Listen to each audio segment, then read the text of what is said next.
Ghostwire Tokyo was one of the first games ever revealed for the PlayStation 5, and now its release date is finally in sight. The Ghostwire Tokyo release date has been confirmed for March 25, 2022, with PlayStation also confirming details about the game's pre-order content and deluxe edition, the latter of which can get players early access.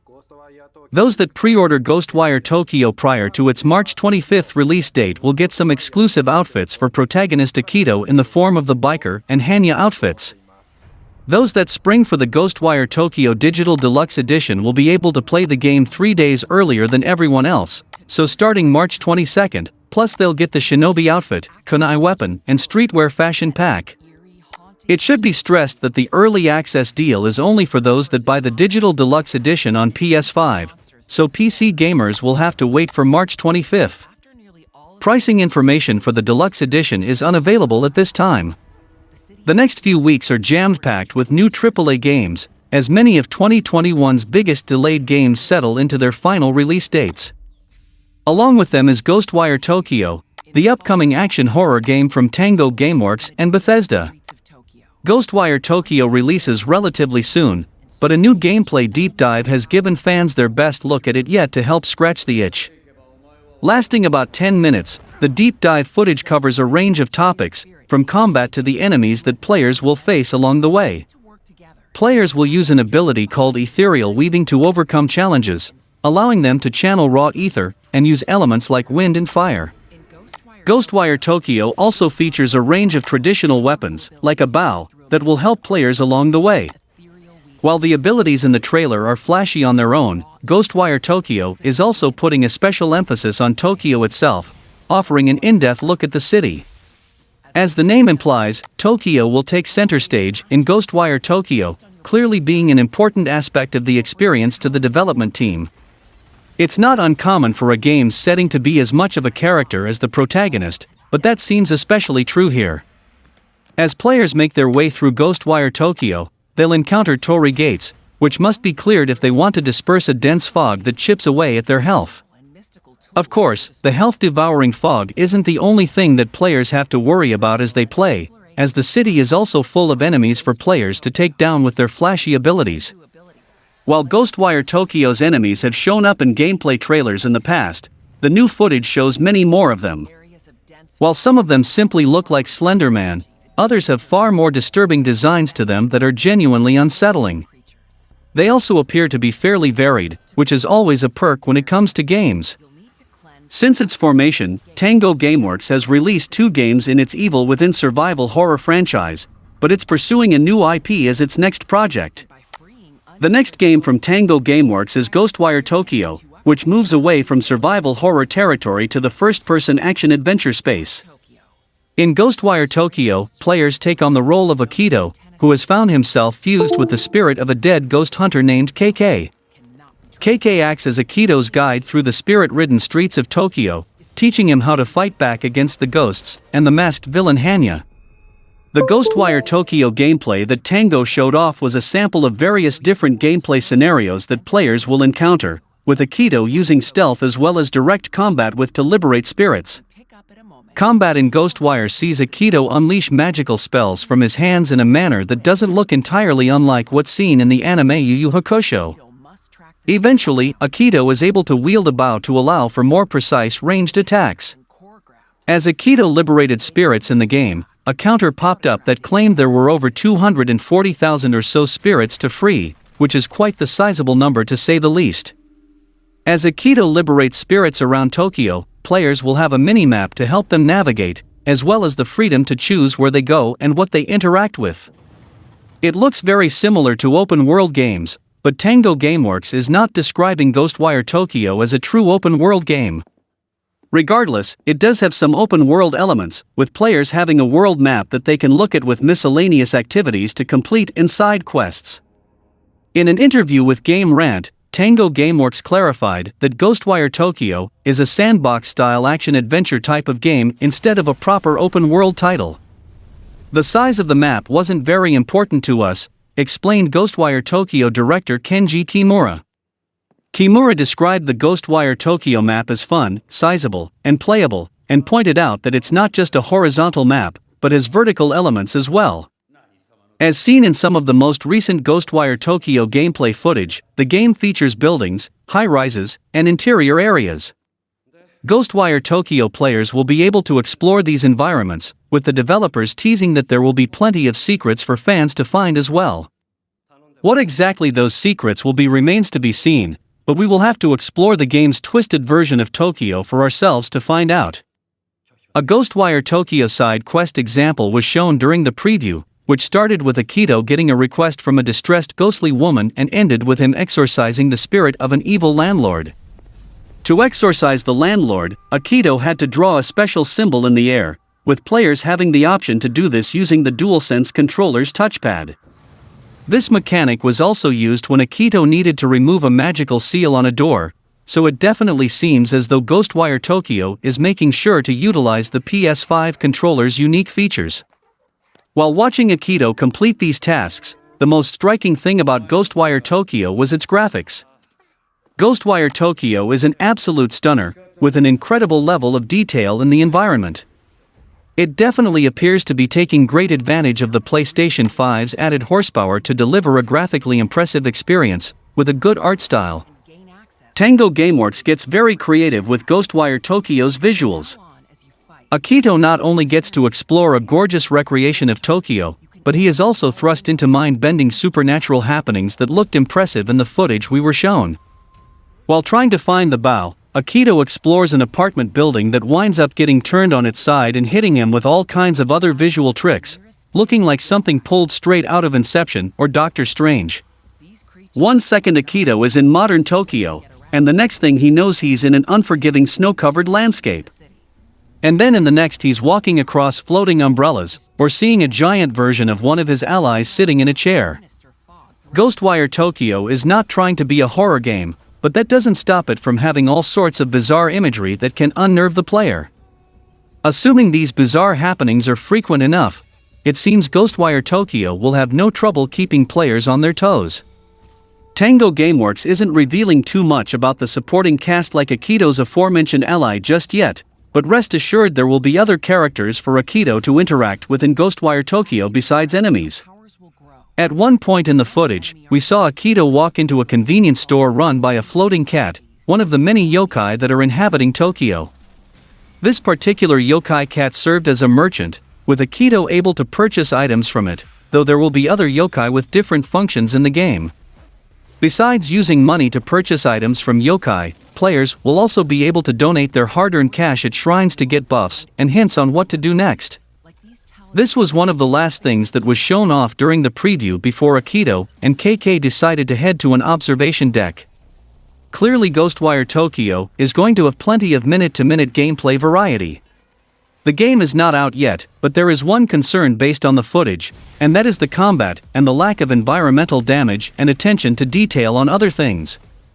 Ghostwire Tokyo gameplay shown so far has focused mostly on the umbrella-wielding enemies and headless schoolgirls that pursue the player, but there will be about 10 different enemy types players encounter in the game.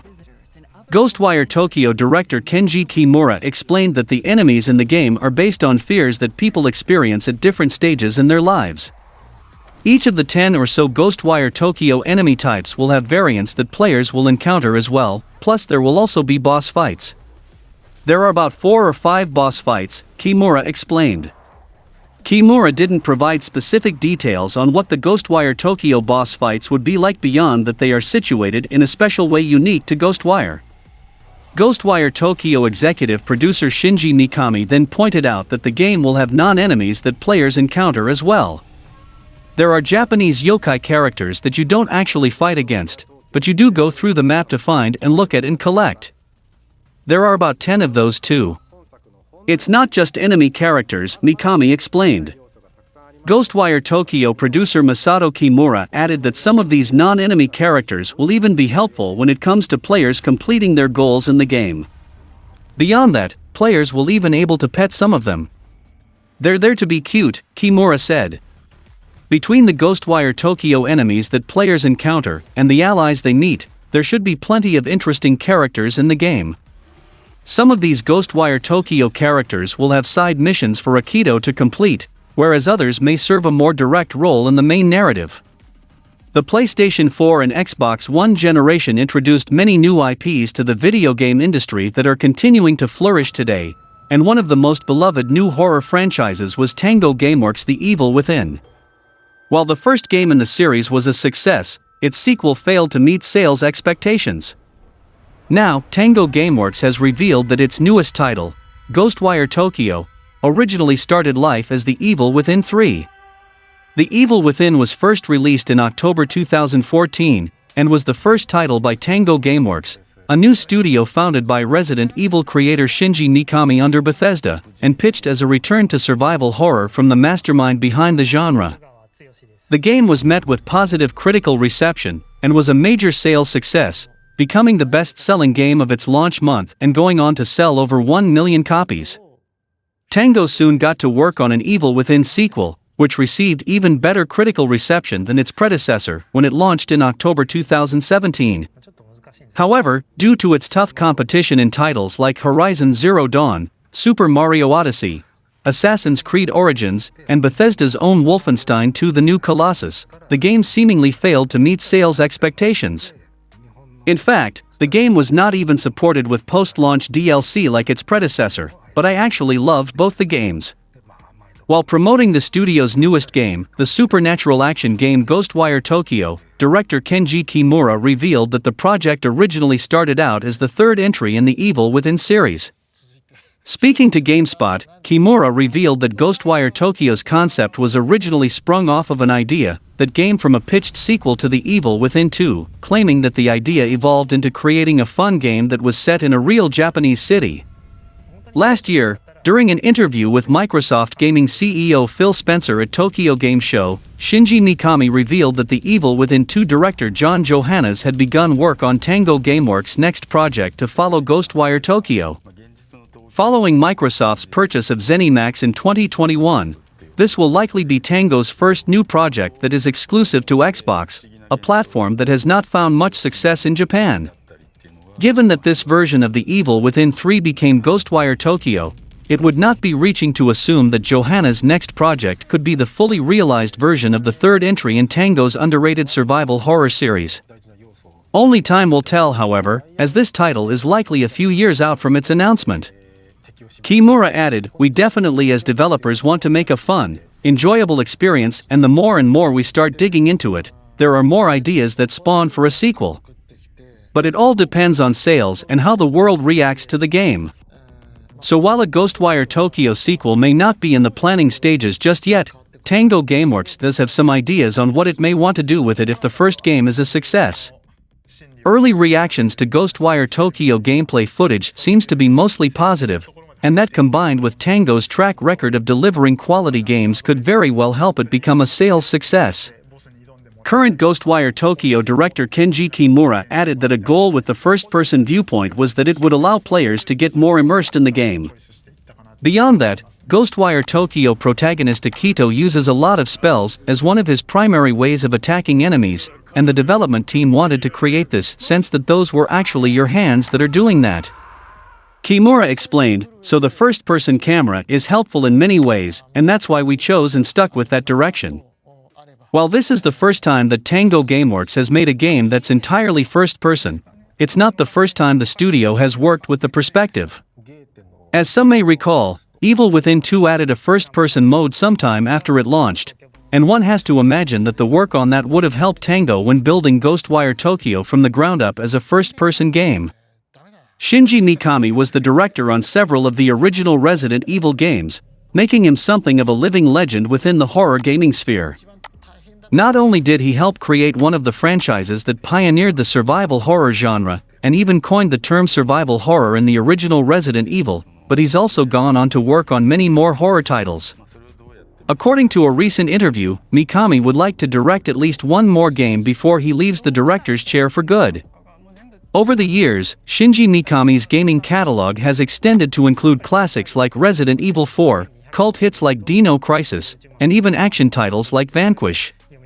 He's been heavily involved in even more games, particularly after founding his own studio, Tango Gameworks. Although Mikami isn't directing the upcoming action-adventure title Ghostwire Tokyo, he still played an important role in the project. In a recent VG247 interview with Mikami, the legendary game director noted that he'd currently handed off directorial duties to other members of Tango Gameworks. However, he expressed a desire to direct one more game before he finally retires. Shinji Mikami is currently 56 years old and has been working in the video game industry for over 30 years. During that time, he's created several memorable hits, left his mark on the industry as a whole, and worked on a number of weird little titles that didn't quite take off. Apparently, he created Tango Gameworks so that a new generation of young and talented creators could have a chance to spread their wings and thrive. Ghostwire Tokyo may be a strong argument in favor of Mikami's goal, but it may not be a surprise to hear that he isn't quite ready to let go of the director's chair just yet. ZeniMax producer Masato Kimura noted that they don't want Shinji Mikami to call this upcoming title his final game necessarily. This may make sense to gamers, especially since Tango Gameworks' next project will definitely not be directed by Mikami. The final game Mikami will be directing and his eventual retirement still appear to be a while off. Fans of Resident Evil and Mikami's other work can likely still look forward to more titles with his stamp on them before this legendary game director finally steps down.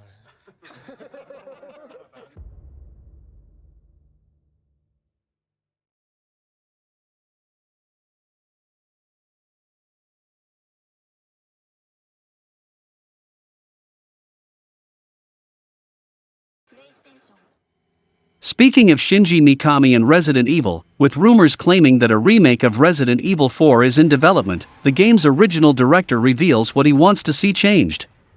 Resident Evil 4 is one of the most influential games ever made.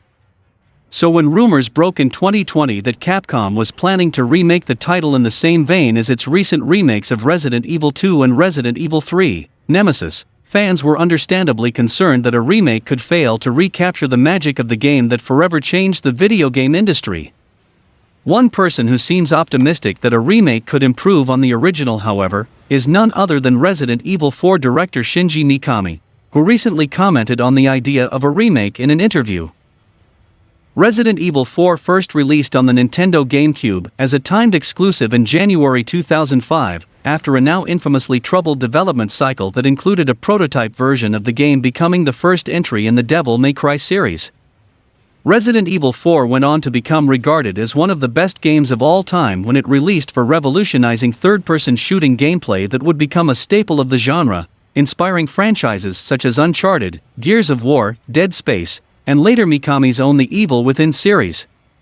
Resident Evil 4 is also one of the most heavily ported games in history, releasing on 13 different platforms including a recent Oculus Quest 2 port which has won numerous awards for successfully transferring one of the most beloved games of all time into a new medium.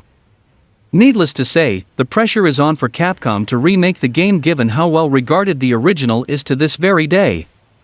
The irony is, Capcom has yet to even confirm the Resident Evil 4 remake in any official capacity. However, this didn't stop VG247 from asking the game's original director, Shinji Mikami, what he hoped could be improved in such a remake. Mikami claims the part of Resident Evil 4 he wants to see improved the most is the game's story, which he claims he only had 3 weeks to write. Capcom has changed elements of the original trilogy's stories in its recent remakes, with Resident Evil 3's 2020 remake including some rather divisive changes to the PS1 original story and setting. Resident Evil 4's remake has yet to be confirmed by Capcom, but the evidence is piling up to imply that the remake is in development. Many fans claimed that elements of Resident Evil Village contained references that could also point to the rumor, and last year the voice actor for Albert Wesker caused controversy by allegedly breaking a non-disclosure agreement by sharing his character's design for the upcoming remake. Insiders have been teasing a full-blown Resident Evil 4 remake for quite some time, and while Capcom hasn't actually announced the project yet, the ransomware leak pretty much let the cat out of the bag, and we also have discussed pretty much most of the leak on my previous videos, and I have broke down some of the information. Details on what exactly the Resident Evil 4 remake will entail have been hard to come by, with Capcom keeping an otherwise tight lid on the game, but a new report from a reputable insider sheds some light on what fans can expect. According to the report, the Resident Evil 4 remake will be making some big changes, taking inspiration from the RE4 betas and looking to be spookier, with the iconic village scene from the beginning of the game now said to be taking place at nighttime. For those unfamiliar with Resident Evil 4's development, the team at Capcom created a number of beta versions that were eventually discarded, including some that featured more supernatural threats and a hook man. Other changes will involve Resident Evil 4's side content, specifically the Ada Wong campaign's assignment, Ada and Separate Ways. We can expect the assignment, Ada and Separate Ways side content from Resident Evil 4 to get combined into a single package with the remake, assuming that the report is accurate, and for other side characters to be more fleshed out. The report also details some of the behind-the-scenes information on the Resident Evil 4 remake, addressing reports that RE4 Remake development was having some difficulty. If the report is to be believed, the Resident Evil 4 remake was being developed by M2, the internal studio responsible for the Resident Evil 3 remake, but plans changed after RE3 Remake reviews were weaker than expected, and it was moved to the RE2 Remake team. There were also plans to have legendary developer Shinji Mikami, the director of the original Resident Evil 4, join the project, but Mikami is said to have declined due to his responsibilities at Tango Gameworks. We also have to see if the leaked Wesker concept art will be an indication, or it is just a thing from a cancelled project. This report is further proof that the rumored Resident Evil 4 remake exists, but the question is when exactly fans will be able to see the game for themselves. Capcom is reportedly planning to reveal the Resident Evil 4 remake at some point in 2022, presumably for a 2023 release. Whether or not that comes to pass remains to be seen, but Resident Evil fans should keep an eye out for more information on that front. Last June, photographer and designer Judy A. Jurasek claimed that Capcom had stolen work from her and used it in multiple games, including Devil May Cry and Resident Evil 4, with the latter's own logo allegedly using Jurasek's photos. Unsurprisingly, this resulted in Jurasek filing a lawsuit against Capcom for 1 count of copyright infringement and 1 count of false copyright management. There has been little talk of the lawsuit since then, but it sounds like Capcom and Jurasek were able to settle matters outside of the courtroom, with a dismissal being filed on February 7 with the District of Connecticut. There are no exact details on what sort of agreement Capcom and Jurasek came to. When pressed for comment by Polygon, Jurasek's lawyer only directed it to a prepared statement posted on the website for legal firm St. Onge Stewart Johnston and Reens LLC. The statement simply says that Jurasek and Capcom resolved their dispute amicably, with no mention of whether Capcom agreed to pay for damages. Polygon also approached Capcom for a comment, but it did not respond. Capcom likely did meet Jurasek's demands given how much evidence she provided to prove the company's guilt, and that it had allegedly been using her work uncredited for years. The first Devil May Cry released in 2001, with Resident Evil 4 launching in 2005, and enjoying multiple re-releases and ports since then. According to her, at least 80 photos from her book surfaces were used over 200 times, including one of a specific shattered glass texture used for Resident Evil 4's logo. The book includes a CD with the photos on it, but anyone wishing to use them for commercial use needs to license them from Jurasek first, which she says Capcom didn't do. What helped her was the 2020 Capcom security breach, which saw a swathe of undisclosed information regarding Capcom's titles be leaked online. Aside from unannounced games, this included assets and artwork from games such as Resident Evil 4. Her lawsuit also noted the controversy surrounding the Resident Evil Village enemy Sturm, a humanoid monster with a plane propeller for a head. Sometime after the game released, Dutch filmmaker Richard Raphorst accused Capcom of copying the design of one of the monsters from his Frankenstein's Army movie after being alerted by fans of his. Capcom never officially responded to those accusations, and no changes were made to Sturm's design nor was the game updated to credit Raphorst. I hope the people that filed those lawsuits get their return, if those were true, and Capcom should respond quick. And for context, I have given the link to the full interview of Shinji Mikami in the description. You can check it out after watching this video. PlayStation iterates on the suite of features for its console regularly, introducing quality of life updates and changes at a relatively steady pace. Of course, these features take time to implement, and they can't really be fully introduced until they've been tested. Those tests rely on the back of beta testers to ensure that things go smoothly. For those in PlayStation's beta tester program, a new set of features will be available to try tomorrow.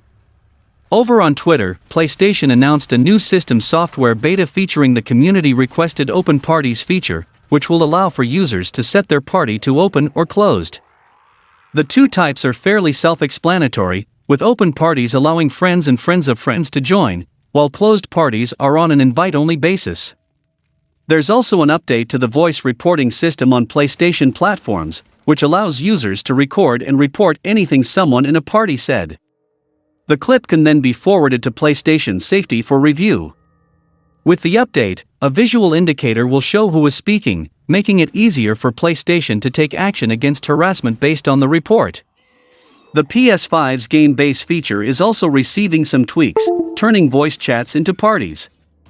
PlayStation is also splitting the pass into 3 segments: friends, parties, and messages, with also adding emojis.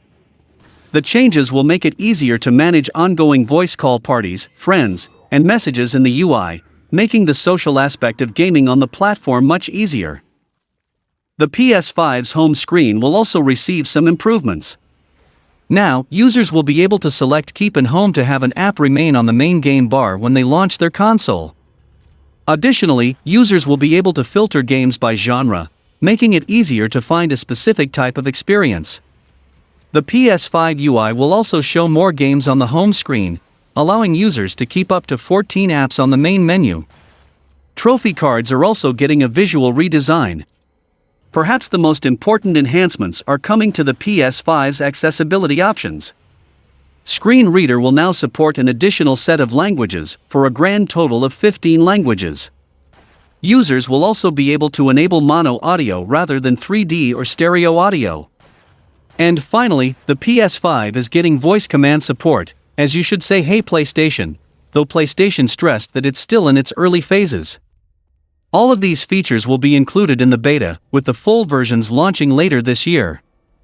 I think the next update will include folders and themes addition. The announcement of the follow-up device to Sony's PlayStation VR headset piqued the curiosity of many virtual reality enthusiasts. Yet Sony held back from unveiling the full device, as the design of the PlayStation VR 2 headset itself is still likely being finalized. It's unclear when Sony will move forward and fully reveal the PlayStation VR 2, but there is evidence of it happening sooner rather than later. For example, a new website focusing on the PlayStation VR 2 and its features is now available online. Sony's new PlayStation VR 2 website does not appear to have any new information regarding the virtual reality headset, its controllers, or any of Sony's release plans. The website as it stands simply collects the information previously announced in one place, with a nice graphical presentation. Since the headset for the PlayStation VR 2 has yet to be revealed, all the photos on the website are for the PSVR 2's 2 motion controllers. Still, it's good to have all the information in one place. What the website does do is instill hope that Sony is preparing to share more information about the PlayStation VR 2 headset in the relatively near future. Rumors and speculation have pointed to a holiday 2022 launch for the PSVR 2.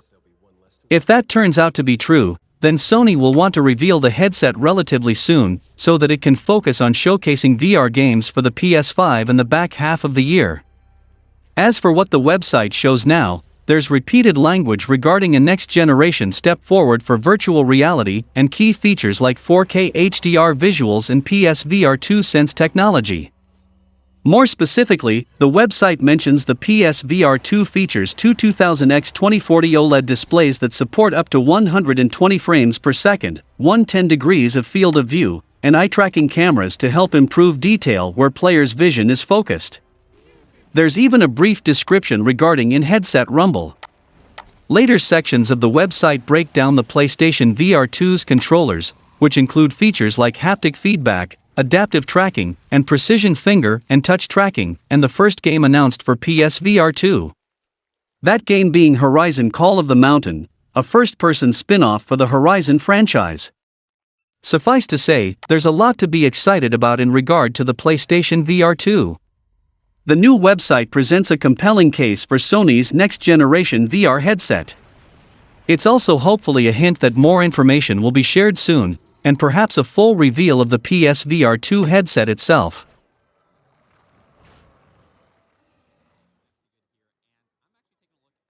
Sega has always been known for its arcades.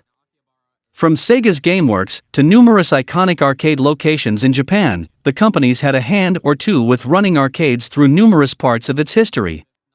Unfortunately, that history has come to an end as Sega leaves the arcade business behind and sells off most of its remaining locations. What many fans know as Sega began as service games back in 1940, aiming to provide coin-operated machines to military bases in order to give the troops something to do in their off time. While the company had started off distributing these machines to those locations, Service Games would eventually rebrand as simply Sega Inc. and start making its own arcade machines with Periscope in 1965. Since then, Sega became a well-known arcade giant, even as the company shifted to making consoles later on. It seems that the COVID-19 pandemic has forced Sega's history in the arcade industry to end. Last year, Sega announced that most of its major Japanese arcade locations would go to Genda Inc., yet remain under the Sega label, while Sega also sold off its Western arcade division. Now, Genda has announced it's rebranding the rest of Sega's former arcades under its own Get Into the Gaming Oasis Geigo label. Genda has announced that this branding will be put in place with its Ikebukuro, Akihabara, and Shinjuku locations first before being spread out to the remaining arcades in the rest of the country. On Twitter, the chairman of Genda Inc. thanks Sega for its 56-year service in the industry. The move to leave the arcade industry behind is understandable, especially as the coronavirus pandemic is still leaving its mark on Japan, making business for arcades in particular highly difficult. However, it's still terribly sad to watch as a famous arcade name is slowly phased out, especially with how Sega's own locations were considered landmarks in the country. When Sega's famous Ikebukuro location closed in September, many fans of the arcade came in droves to watch as it closed shop for the night one last time, giving it a sentimental send-off. Thankfully, this doesn't mean Sega is going anywhere anytime soon. In Japan, the company will still manufacture its toys and crane games under the Sega Amusements label, and will still create home console games. It is really hard to see that arcades are becoming more rare as we progress towards the future, and I hope those don't happen to game consoles. And that's all for the video, guys. Like and share the video for a greater audience. Comment your thoughts on the topics, and donations are always appreciated. Subscribe to the channel and click the bell icon, and until then, from SMPV, it's goodbye.